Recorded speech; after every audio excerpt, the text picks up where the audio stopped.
I am not telling my kids that Santa Claus is real. And my simple, quick answer and explanation to that is, alright guys, so today's video has a little bit less of a plan because this is something that I just decided to do a few hours ago. Things have kind of been changing along the way. I have been sick, my whole family, we've all been sick the last week. Last week was Thanksgiving and we actually left our house. We had our whole car packed and loaded and we were on our way to see some family. About an hour into the drive, my husband just had a really bad feeling and he decided to pull the car over, and we stopped at the Cedar City Temple. For those of you who don't know, we are members of the Church of Jesus Christ of Latter-day Saints, and we do have a temple in Cedar City, Utah. We decided to stop off there, pray for a little while. Weren't really quite sure why those feelings were happening, but ultimately decided to turn around and go back home, not knowing why. And then we ended up getting very, very sick. We all got the flu and sinus infections, and we all had fevers in this house. It was crazy. And so my voice still sounds a little bit yuck, but this is, I'm just recovering. And so I don't have a lot of energy to move around or do a ton. So I was talking to you guys on my Instagram stories, and I was just talking about how it felt easiest to do a sit down kind of video today. So I listed a couple different options on things that I could talk about. I did a poll. Well, I actually did one of the quizzes because I did 3 options for different videos. One was how I lost 110 pounds in less than a year. One is about how I was sexually assaulted for 16 years. I know it's a big, deep topic. It's one of my biggest traumas of life, but that was one that I was thinking of going over. I feel like it could help a lot of people who've been through similar situations. It's a topic, that one for today, and that's why I am not teaching my kids that Santa Claus is real. I can see why that one won. So it's definitely the time of year for that kind of video, but I have ultimately decided to just get on and talk about it while doing my makeup, just because I thought it would just make it maybe a little bit more interesting. And I'm losing daylight as the day's moving on, so just thought 2 birds, 1 stone. I'll get ready and film my video at the same time. So yeah, I have my notes over here on my iPad. I just wanted to make sure that I got a few things written down that for sure I mentioned in the video, so I didn't close out the video and then all of a sudden I'm oh my gosh, I was supposed to say this, and I don't want to forget to say anything important because this is a kind of touchy topic for some people. I am not telling my kids that Santa Claus is real, and my simple, quick answer and explanation to that is I don't want to lie to them. It goes against one of my biggest rules in my house, is that we are honest. We do not have any secrets in this house. If anybody ever tells my kids that they have a secret to tell them, obviously I'm going to teach them not to go around telling all of their peers whatever information they just heard, but I will teach them that if anybody ever tells them that they have a secret, they can say that they do not want to know the secret and they can avoid the situation. If they cannot avoid the situation, or someone just tells them and they didn't know, whatever, that they're to tell mom and dad what the secret is. They're to always tell mom and dad. If someone tells them they have a secret about anything, they need to tell mom and dad because it's for their safety. As somebody who was raised in a situation where I did have a lot of sexual trauma occur in my life and my parents did not know about it, there's a lot that I've learned being on that end of the story.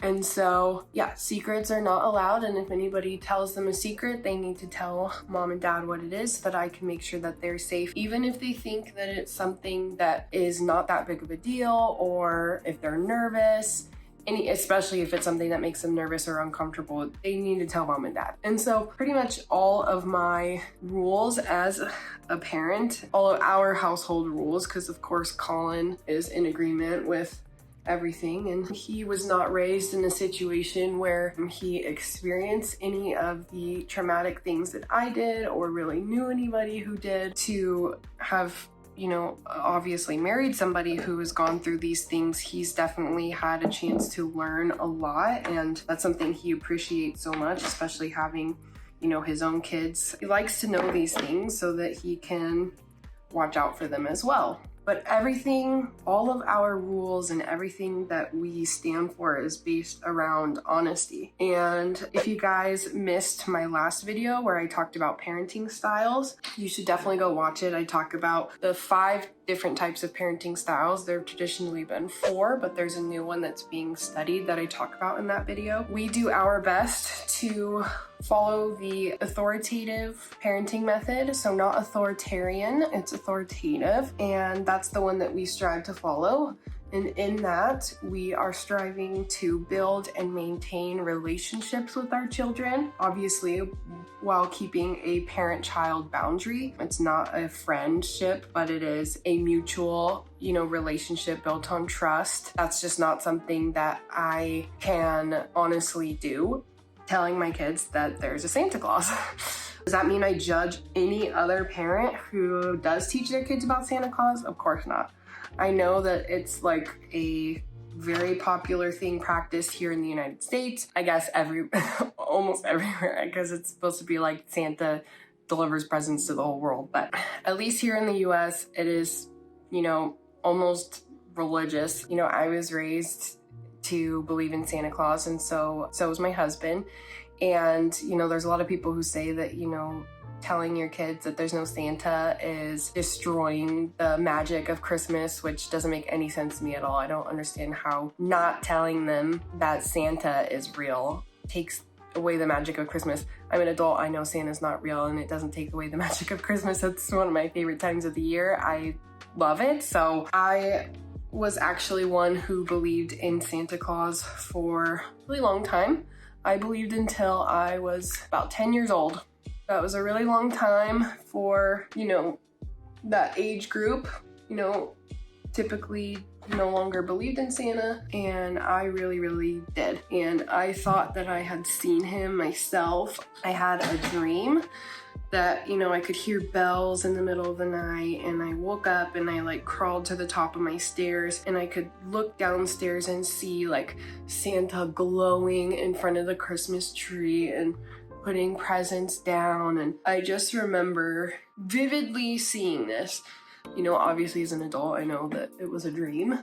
I believed it so much, and I was always a very trusting kid. I never felt like anybody had reasons to lie to me, and I of course trust my parents more than anybody else as a kid. You know, when they promise me and swear that Santa Claus is real and everybody's telling me Santa Claus is real, I believe people. You could say that it's not that deep, but it is lying. It's lying, and it ultimately ended up being something that crushed me. And I wasn't crushed that there wasn't a Santa Claus. I was crushed that so many people were so believable. So many people swore to me and promised me, and it made me lose trust in so many people who were very adamant about me continuing to believe in that. And I was embarrassed, and it taught me that I couldn't trust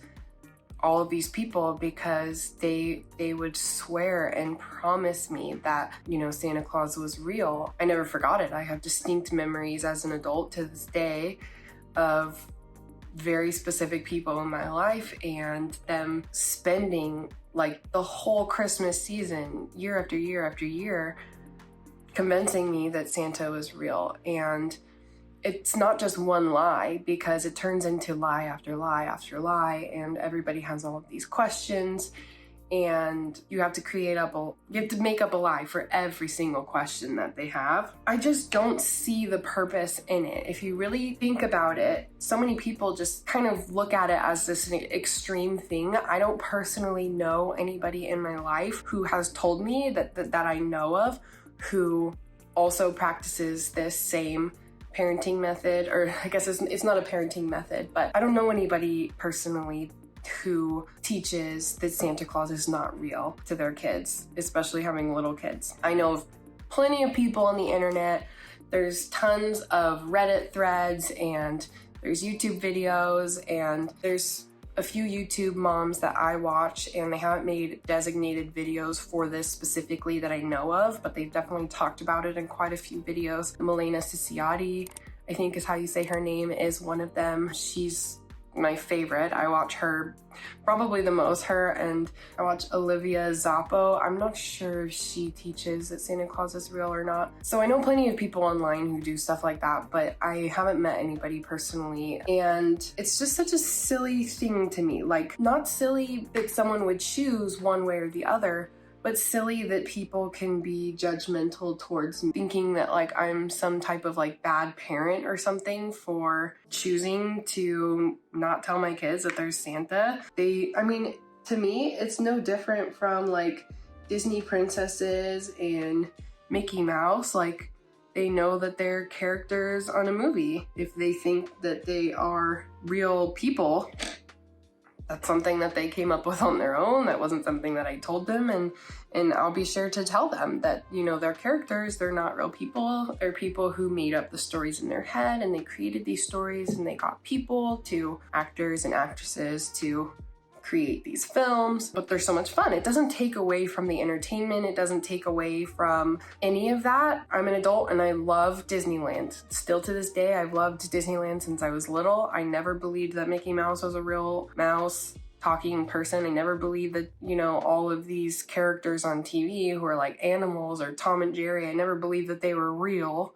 They were always characters. And that's, you know, in my house, that's what Santa Claus is as well. Even things that are, I guess you could say, white lies, or, you know, they don't matter, or they're well-intended, or whatever, in my heart, those are still lies. And I feel like it can come off really aggressive when I say it like that. I don't want anybody to think that I am saying that there's a right way and there's a wrong way to go about the whole Santa situation in your household, or how to be a parent. Everything is ultimately up to you and what you want for your home, period. This is just my personal experience, my views, things that I have like read online, and, you know, just what we've ultimately decided to do in our own family. And that's just what I'm deciding to share today. Again, not that there's a right way or a wrong way.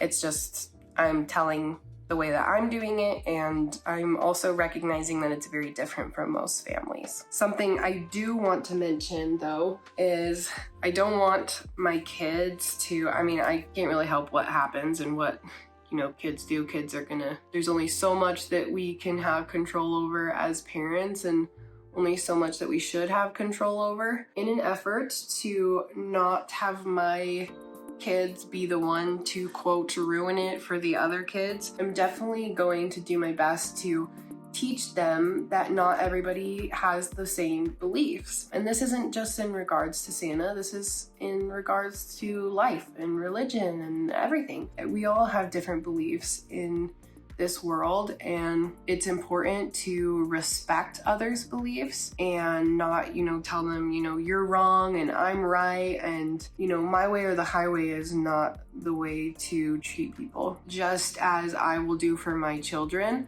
I will raise them to know what I believe in, what we believe in, Colin and I, and we will explain to our children why we believe in these things, why they're so important to us, and share our experiences while not telling them that this is something that they need to believe. We want our kids to be able to come up with their own opinions on life and their own beliefs. You know, there are, of course, certain things that we believe that we hope our kids will believe as well, like when it comes to our faith and our religion. Just like any parent who believes in God or something, it's obviously something that is such a huge part of our lives, that, and it's so important to us, that we want it to be important to our kids too, because of how strongly and firmly we believe in what we do. You know, it's something that for us means happiness for eternity, more than just life on earth. It's happiness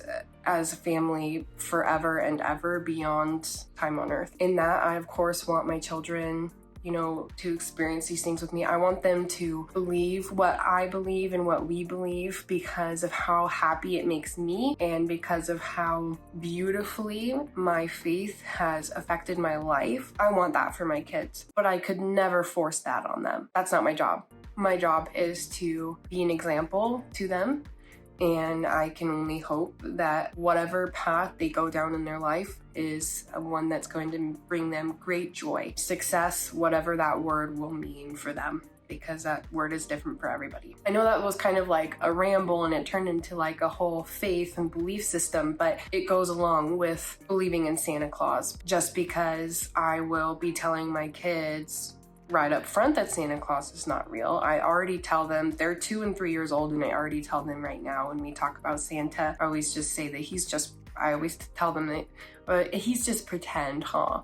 And like, it's such a difficult thing in our culture because it's not quote unquote normal, but it's the way that we do things in our house, and it's just how it is. My kids are gonna know that we wanna respect everyone's beliefs around us. No one person's idea is gonna be better than another person's idea in the grand scheme of things. We can simply believe what we choose. It's important to be open-minded and be willing to change our opinions with time as we grow and learn new things. And it's also important for us to be able to allow others to do the same. No, if you go up to my kid and you say, hey, is Santa Claus real? I'm not gonna tell them to lie. I wanna teach them to be able to share their opinions freely while respecting other people's. So you could say, I don't believe in Santa Claus, but if you believe in Santa Claus, that's great. If there are other kids around them who do believe in Santa Claus and they want to try and convince them like, no, he's real, he's real, he's real, I still want to teach, my children to be really respectful, and I don't want them to respond with, no, he's not, and stuff like that. I'd rather have them just be like, I respect your opinion. Or thank you for your ideas. Let's go play over here. I don't know. I always want to maintain that trust with my children. I know that it is seemingly a small and silly thing, but for me personally, it played a pretty major impact on my trust as a kid myself. I'm a words person. My love language is words of affirmation, so in the same way, if you know anything about the love languages, it's not specifically just about words of affirmation. People's body language say things, and it's in all forms of communication. And so that level of trust was breached between me and a lot of people because of that growing up. A lot of people think that I'm taking it too seriously, or I don't know that, but I wonder that, and I feel like that's the reaction that I would get. Ultimately, it's not my goal to crush every kid who believes in Santa Claus. It's not my goal to have my children do that for other kids. We all respect everyone's beliefs. We respect everyone's parenting methods. Even as somebody who has been nannying for many years, I have always, always, always respected the beliefs and parenting styles of whoever I'm working for. And that can be a really hard thing. If I believe to do one thing a certain way with my own children, I am not to do that for another person's child if I am working for them, even if I'm not working for them. I believe that telling kids that Santa Claus is real is a lie. It's this fun, lighthearted thing for so many people, and I think it's so normalized that it's easy to see that way. But in the grand scheme of things, it's just kind of making something up for no apparent reason.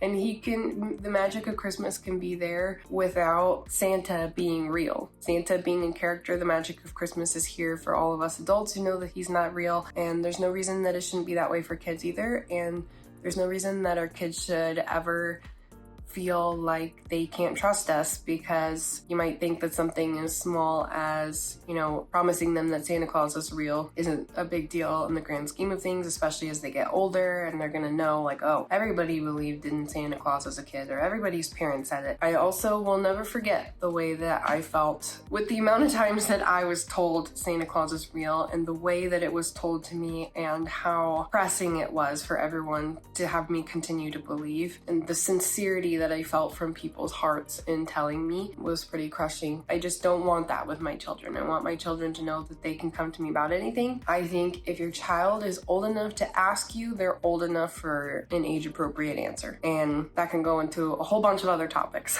If you missed my last video, click it right here and I will see you over there. Thanks so much, guys. Subscribe, like, love ya. Bye.